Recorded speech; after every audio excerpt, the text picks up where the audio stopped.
Mbote Bane Obalandi, bienvenue chez nous à MTV, la maison de l'excellence. Une fois de plus, nous sommes devant vous pour vous présenter cette belle émission. Toujours dans le cadre de la découverte, il y a la réalité, il y a s'imprégner dans la situation. C'est comme ça aujourd'hui.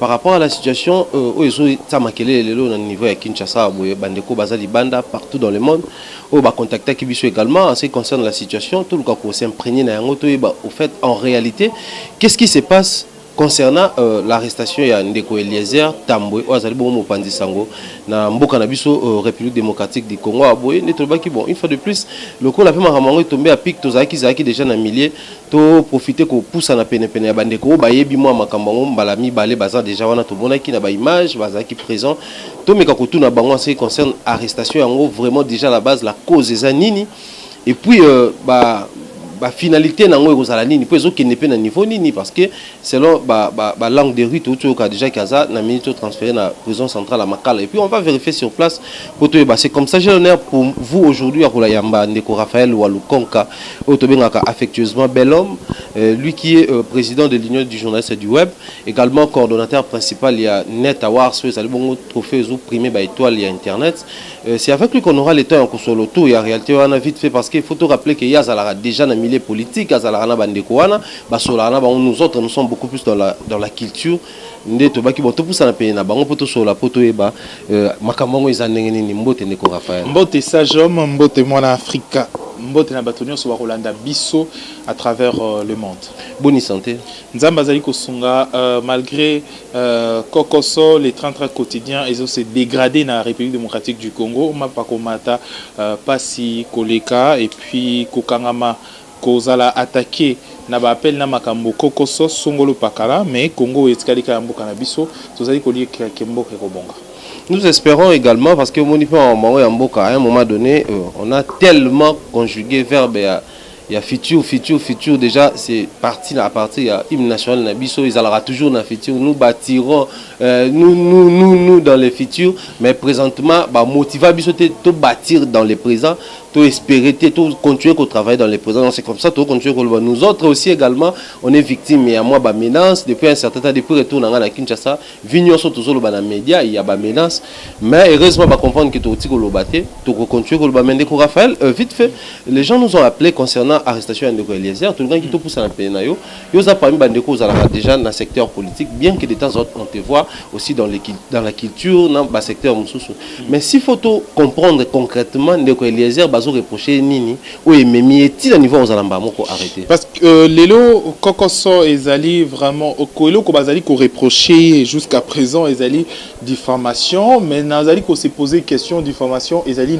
na point nini il y a journaliste oyo azali contacté par bateau oyo bazali ko vivre ko subir injustice oyo mwana mboka gouverneur ya ville Ngoïka Sanji azwaki ba diamant na bango oyo il fallait normalement ba clause ya contrat na bango za qui respecté té oyo mwana mboka a livré information to asali émission na bato o ba eko se plaindre bakangié pamba kaka boy et aujourd'hui ça change et commis diffamation place wana obi na meki kotala émission ango na moni mabete oyo alobaki mais peut-être bazali ko reprocher na makambo mosusu oyo jusqu'à présent toyebi na noté mais jusqu'à présent bazali ko loba kaka diffamation sur l'affaire Ngoïka Sanji mais pas si ezali nini vice ya procédure na kokanga mutu na affaire ya arrestation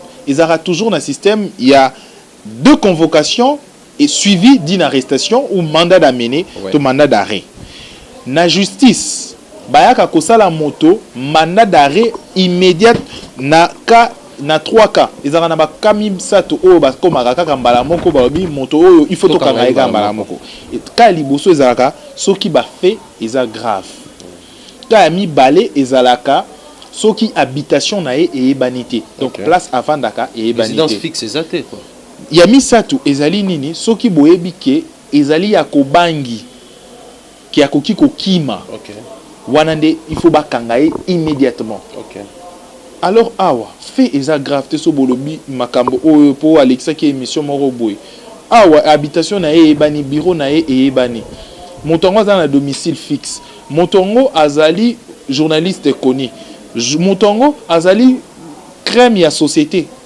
parce que journaliste aza star ya société et moto yango bazali ko reprocher eza na fait moko o ezali grave te ya mort d'homme te comme convocation quoi que ya mandat de comparution quoi qui kobima après 2 jours 3 jours aye kobima na justice mais bofundi moto abimité aye asali le côté immédiatement baye bakangi moto vice ya procédure ya mibale eza nini na vice ya procédure eza journaliste ndenge azali wana azalaka na juge de pair na ye juge oyo aza censé kosambisa na compétence ya kosambisa na matière ya bavire et nani professionnel eza UNPC ba juge bazara na UNPC o basambisaka bato bastatuaka na bakaya bato boye baka série moko boye mwana mboka journaliste na boy kotanga kombo na ye azali journaliste moko wasalaka ba enquête kala mingi te ba enquête obimaka wazala na Congo Web Télévision journaliste wana ba suspendaka ba série moko boye na Congo Web Télévision pona makambo ya nini juge ya INPC ka mutalandela ki makambo na ya talika na ye ozali moto kosala mosala oyo na temps boyete na boyete soit suspension tozali couvert na CESAC journaliste soki asali mbeba bokufunda ye na UNPC bakufunda ye na CESAC mais tomoni makambo yango ikasanji asezisaki déjà CESAC. Pourquoi cette précipitation? On dirait balinga qui quand même ba cloué kaka ndeko Eliezer. Précipitation ya nini? Directement bofundi moto lelo mbala moko bokangi elobi quand même. Pourquoi kotambola bongo et comme kosale ma mingi et sali ka ndeko Eliezer te ba journaliste écoute ndeko Eliezer po ayebani bongo ba journaliste mosusu o ba kangami ba yebani na bango te auto banda mosala lelo lobi kuna sali inane mais avec la ferveur avec la ténacité à rolinga ko pesa information bien et surtout zèle o yebandeli wana mais kokutana na tout puissant akutani na ba guru akutani na bato bakanisaka bango nde après nzambeza bango a bloqué lelo ba misusu bakangami illégalement lelo ba misusu o bayebani te baza na kati ya bapasi ba misusu baza porté disparu lelo ezande ko Eliezer po ayebani lobi eza ekokioza anani ekokioza nga ekokioza ayo ekokioza bato misusu il faut presque à mobiliser comme un seul homme au nom de la fraternité au nom de la confrérie au nom aussi de la solidarité de la presse ka awa ezali kate ndeko Eliezer a violé moto ndeko Eliezer a lobeli moto boye a fingi moto non ka awa ezali journaliste a commis na danger na makambo oyo ya kosalaka mosala na ye po asali émission wana e déranger moto soki e déranger yo yaka sola droit de réponse soki e déranger yo yaka luka famille wana bobongisa funda nde famille wana balobi et non mutu po journaliste ayebaki likambo wana te bien avant Douka. Est-ce que depuis ndeko Eliezer bando sa musala na ye si lelo est-ce que ngoy ayeba ngo ska sanjete ayebi ngoy ka sanjete pour anya loba makam na été lelo so lobby c'est parce qu'il a été saisi quelque part. Donc moi je pense que il faut avoir la raison. Il peut partir de la déraison à la raison. Ouais. Qu'on a retirer dossier wana na parquet a memango na UNPC azaki déjà na dossier moko azaki na CESAC bakoki ko suspendre magazine na eto bakoki ko sala eloko mosusu et ko pesa epêche peut-être au chômage mais pourquoi ko kende na bombangi wana ko bang ko mbangu wana lombango plutôt. Je pense que il y a une mauvaise foi et surtout ko kanga mutu 72 heures audition nini ko mosala 3 jours dossier à nini dossier à Barnabas to dossier à. Mais président Raphaël, moi je crois s'il faut tout réfléchir et temps bapandi sango. Nous connaissons tous, je crois d'ailleurs au Tikolo Bayango, comment Nengeni Nesengeli ko tambusa makambo parce qu'il y a ces sacs d'un côté, de l'autre côté il y a aussi l'UNPC où ils ont ba organisé coordonné puis ko réguler secteur na biso ya presse au boy. Mais il y a vice des procédures, noir sur blanc, nous avons compris qu'il y a vice des procédures. Mais pendant qu'il y a vice des procédures, mais de l'autre côté, il y a quand même des organismes où il y a la paix, pour soutenir les journalistes. Mais il y a des INPC, tout ça, organe où ils ont régulé le corps, c'est ça qui est zali wana. Bango comment que journaliste azus à la victime ya vice de procédure nini bango basali pour na ko remettre na ba droit na ye tout pour na ko sécuriser enfin qu'il y a exposé parce que faut tout le bango en face il y a un gourou qui veut consommer les journalistes. Alors moi je pense ici ezalaki ngunga oyo UNPC là ça vraiment que azakawana pour na protéger ba journaliste. Ouais. Je pense que INPC na ngunga oyo ndé journaliste azana besoin il y a makasi nyonso ya organe o azalaka o aza affilié. Ouais. Parce que elo wali bosso d'abord ba organisme en tant que na ko s'affilier na UNPC et autres ezaka d'abord pour la protection na mosala na biso. Ezaka pour na recadrer biso à chaque fois. Et en plus et na makamo o ya kolinga ko pesa biso comme avantage comme désavantage to zalaka même na kati ya ordre ya l'état.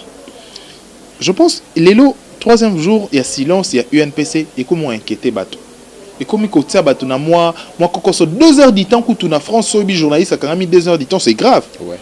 Journaliste, ça n'importe qui, tu as salaka bouzo, donc, na kokyo lo bangote, mon salagnon sozali est important, mon salagnon sozali vraiment, na kati ya, ezan importance, na kati ya société, mais ça, moto, oh, azali, na kati ya tralalate.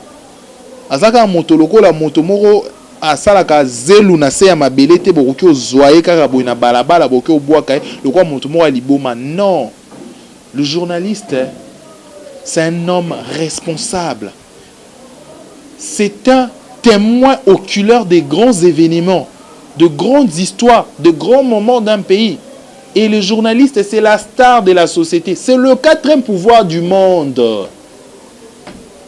Ceux qui beaucoup mokanga bongo si ko bato mosusu o simple citoyen bakoloba nini c'est que simple citoyen bakoki ozoya ata 7 jours na novandi na coffre à mutu après 8e jour baki otika na kata na tribunal parce que comment tokoki koma bongo kokanga ka moto boye dembo matin na ebili kambote na ebili kambota morote saisité naza préparé te avocat na nga nini boyete nyoso kamba moko pou. Non, tant que ça convocation zaranini, pas ça autant on s'est préparé aux alawana. Mais l'UNPC ici doit il faut là qui s'assiko force naie. Et là il faut exiger liberté. Sans condition d'abord liberté provisoire. Les avocats à UNPC où bazali où ils sont. Borganio Soana où ils sont. Pas que soutenir la solidarité quand même de la presse. Pas que soutenir Yebabi Misano nos confrères na kati ya place Azali. Et après tozonga sikoyo kende ko samba. Kende sikoyo po sala ki makambo o balobi makambo boyo ça ba preuve na yo bimisa yango. Mais ala libre ndé. Détenu libre. Obi na poto ata mutu so abomi mutu. Bazoraye d'abord en considération attention au bomi mutu bazo considération osa présumer qu'osa la innocent même au bomi ato bomi ouais osa présumer qu'osa innocent ah oui donc je me dis que moi pas ces ali moi kokoso na makambo mosusu etali justice na mboka na biso il faut activer l'appareil juridique na Congo. Si en attendant qu'on active l'appareil juridique et surtout que de l'autre côté il y a c'est ça que UNPC va peser na point na bango te pour nous sauver moto aza actif dans le secteur na bango mais il est accompagné par qui? Il y a déjà avocat au bazar on a besoin accompagner dossier en siko si photo yeba pour souci pesa to yeba to komi wapi ndenge mo kaloba na dossier ndeko désert. Vraiment, to komi na stade moko o ezaki audition kaka. Okay. Depuis premier jour til lelo tozaka na audition. Donc 3 jours il y a audition. Kaka. Na ebite il est accompagné par ses avocats ou il est seul, il est avocats. Comprend plus rien. Maître Diakese je pense. Ouais. Et na mona kipe mona mboka Constant Mutambapé azaki wana. Na mona pe avocat mususu bayaki yaki ba avocat bazoya. Ba avocat ya MLP pe bayaki. Ya mona mboka Frank Diongo, ba avocat ebele bazaki koya. Mais le problème est ali awazanini. Et ali que moi na mboka ngo ikasanji fozo na la raison. Et le quoi na so ba fundi yo nango, so ba leki na TV ba lobby yango. Journaliste azana droit ya azana mabeni na saliwana. Zwande moto oya fundi yo. Bokende na justice. Sikoyo soki journaliste asali mabe, kende ufunde na UNPC. Yo lobaki boye, makambo na moto na kosaki. Akosaki alobaki vérité te tala kutu mutongo bazo kanga na justice kuna mais yo ndo sala ki pe mabe o kenaki o kosa ba enquête te keneno na INPC ba pe suspension nan. C'est comme ça de comprendre que Moussala ils allaient kosa na justice bien et surtout mabe ezali nini. C'est un nouveau justicier. Ngoika Sanji c'est un nouveau justicier. Auto si sakalami qui était na nini ya droit, auto si sakalami qui était na droit. Donc azali mutu moko ala ça vraiment exemple wana ya mutu o ya tangi classe a yebi vraiment droit bien. Voilà. Merci Ndeko Raphaël, toujours qu'il y a un malé na souka parce qu'on voulait juste avoir l'idée par rapport à mon des autres qui ne mais ndenge sur les qui wana ba moko ba mi balé parce que à maintes reprises en on a toujours wana moi c'est une fierté voir qu'il y a quand même une corporation ça toujours présent pour nous soutenir Ndeko atane yazana kati azoka makele libanda zo bake wana eza bandeko nanga ata soki bato bazo sangisa biso bazo kamba biso NPC batema bokote ata soki c'est ça que bato ba kaka kogangela biso soki okei moi na dérapage mais pendant que on est exposé pendant que tout ça dans danger ayete mais makele la bande konanga libanda ezola que ils comprennent cette réalité en fait c'est danger au tout ça on exposé parce que les danger à journalistes et bandits on a connu les cas Norbert Zongo et les autres les journalistes ont toujours été exposés à na danger à moi bandenge belé mais le ko la société zo kene liboso le ko la mambozo kene liboso on est censé quand même à un certain niveau de vie bâti à kabiso nesika na biso pour permettre à ce que tu exercer librement certes les lots ba connotation comme belé okuna moto journaliste opposant okuna journaliste combattant okuna journaliste collabo mais du reste tous là au milieu du village pour exercer librement respectant l'éthique et la déontologie. Mais s'il faut tout ça, la moi résumer, quel avenir pour les dossiers Eliezer? Devant nous aujourd'hui, tout se permettre que le baquet, j'ai triqué et puis le Eliezer Balingba Simbi, c'est tout le bas, biloko alia qui a moto. Ezikisi parce qu'il faut tout se permettre et en bas tout bazar tout na bazar le bas Eliezer à un moment donné il était transformé en collabo. Qui sait peut-être aussi Alia qui des autres qui sait tout répondre par rapport à Dieu sous alors nous bon en fait ngana qui est vraiment na forme ya likambote na okende na d'abord et na qui na fond ya likambote na qui na forme ezanini oyo biso to déplorer o biso nyonso to telemi awa ezanini o nga personnellement na telemi ezate que aza collabo ezate que aza kana opposition ezate que aza journaliste engagé ezate que aza boye ba qualificatif ana nyonso de côté mais la qualité de journaliste o azali c'est ce que tout le monde doit se tenir debout en tant que journaliste aujourd'hui que lelo ekoeli journaliste wana soki azana babilo konaye peut-être caché to azana mabe na yemoko bato ba reprochera na caché na cachette wana interne na ye mais au-delà de ça moi je me base na aptitude d'un journaliste qui passe à la télévision, qui diffuse des informations chaque jour et qui fait des 20 heures et les lois kangamika aboué, pambara aboué. Je pense que les alliés au moro et les cas qui a na coucou, na molili, il faut les lois quand même après dossier yo, ba divulguer un peu quelques pistes pour que Batunion se baéba. Mais moi je crois que c'est quelqu'un qui fait bien son travail.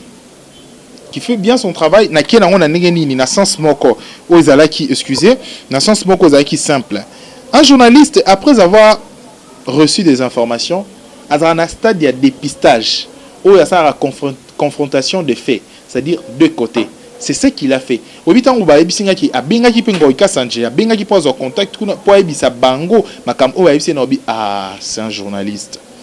Ici, na moni quand même, à ça qui moussala na bien. Pour ceux qui baillent au fond monto na enquête, moko ya vol, to ya crime, to ya kimoyibi, to ya escroquerie. Bah ça là d'abord confrontation de faits. Na qui est pas na yo, na tunio, likam o ba bisingeza neni, na yo ki opé. Étant aussi ça na à conclure. Na petite conclusion na effet za ki boui.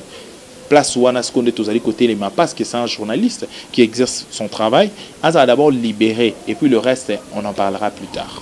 Merci beaucoup Raphaël. Là nous sommes arrivés à la fin. Avant de boucler la boucle, je crois qu'on doit dire un mot de la fin. S'il faut s'adresser à tous ces gens-là qui aiment bien aussi Ndeko Eliezer, qui aiment bien ce que nous faisons d'une manière générale, étant Bapanzi Sango. Qu'est-ce que nous allons dire à ces cœurs-là qui sont vraiment amertis, les cœurs qui sont sensibles, où comprendre et parce que les lots, quand c'est Ndeko Eliezer, qui sait demain peut-être ça sera moi, les prochains ça sera vous, qui sait peut-être un jour Barizi ou les autres. Pendant qu'on y est, pendant qu'on est encore à l'extérieur, qu'est-ce qu'il faut dire en gros pour résumer ce que nous avons dit le long de Je pense que le Congo et le cause dérangé, c'est pas seulement le social. Ouais. Au-delà du social, c'est aussi la justice. Dans un pays qui veut le développement, la justice est la base. Les investisseurs, bayaka mboka te parce que mboka wana eza kitoko to mboka wana eza na nini, mais bayaka pe pona ce qui justice eza malamu na mboka wana. Que lelo eko bimate moto moko boy parce que azali gouverneur, toi azali député, toi azali un homme riche puissant. Avimbi tolo, avimbi libumu, avimbi lisu, a telemi boy wu, na tali misu mine, a te misu minene na monwa moto, a botoli yango na makasi. Non. C'est un pays où ceux qui montent au Yibi, au Salimabe, Bakokangayo. Alors moi je pense que il était grand temps aujourd'hui tout téléma pour exiger la liberté d'abord de la presse. La presse qui fait un travail yakobimisa nyonso ya mabe na poisa. Tant bazali kobimisa na poisa, ezali ko permettre batu basala nini ba avancer. Batuba yeba que na kokyo sala mabete no kite ba robimisa na poisa. Moi réticence ekota. Voilà place oyo biso ba congolais, il faut tout soutenir liberté oya presse pour que mboka na biso essaie de développer. Merci. Merci beaucoup Ndeko Raphaël. Je vous en prie, merci Sage. Je dis grand merci à tous ceux-là qui se sont disposés pour la biso du début jusqu'à la fin. Moi je crois que c'est un plaisir et on continue à servir nous selon ba ambition, ba souhait ba besoin na bino. Comprenez que tout qui bon Ndeko Raphaël né tout le bas qui au début de l'émission, il est journaliste en exercice et de formation. Il est aussi coordonnateur de l'union de journalistes du web et au azali pe bongo mozui makanisi na yango également mikolo tout ça net avoir so bon bientôt là à ko to ba bon ko primer ba o bazo vivre dans l'excellence dans milieu internet et toujours espérer que to ko mona biso bande ko belé ko zwa ba trophée wana pour encourager biso encore pour vivre dans l'excellence. Moi également bientôt là on va réaliser une émission entière autour ko lobela l'idée, la conception puis les orientations. Il y a net awards. Je veux dire un grand merci à tous ces gens là au ba continuer à soutenir biso. Je vois mon mentor Jean-Claude Longangé, Maman Rose Faliala, mon boss Jacques Sobanouka depuis les États-Unis, pourquoi pas président Adonis Ngambani Mbambi Yajili Kitima Ngambani, la MAMS des Princes Aurilaël Ngambani, pourquoi pas Kokomi Scolette Ngambani, également Adonai Ngambani, toute la famille Ngambani d'ici et d'ailleurs, je vous aime beaucoup. Et Tcheferi Mouzang, le très spécial du président, pourquoi pas également salutations à Bob Bossé, l'homme selon le cœur de Dieu, Sixeka son garçon bonbon, depuis la France, mon finou à Paris, également salutations. On a bandé-couteau, on va soutenir des prix comme de loin, Maman et Mamoté, ma fontaine, enfouis là depuis Bundes. D'ici là, portez-vous bien. On se retrouve très très prochainement. Bye bye.